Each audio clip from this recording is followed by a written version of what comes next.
Հարկային օրենսգիրքը առհասարակ կարևորագույն այն իրավական փաստաթուղթն է, որը որ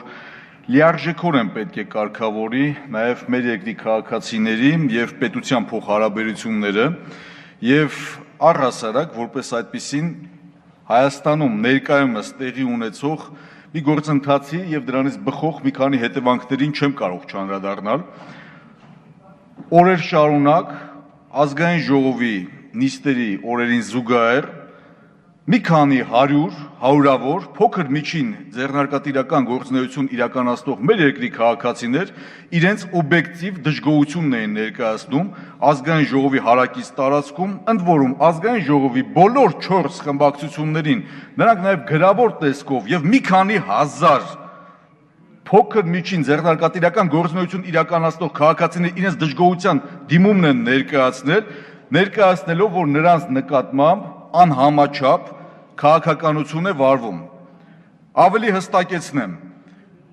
3 ամիս պարոն Միրումյան,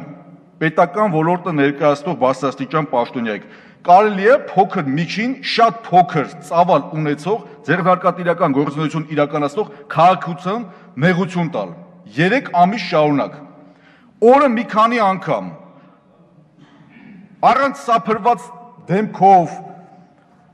չներկայանալով,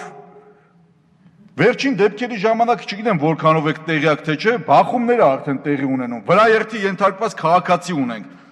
Ոնց եք մեկնաբանում այս իրավիճակը։ Ակնհայտ չի, որ այս իրավիճակում մնում է մի գնահատական տալ, որ միտում կա ակնհայտորեն քաղաքականություն իրականացնել։ Այս օրենքի նախագծի շրջանակներում, քանի որ անմիջականորեն առնչվում է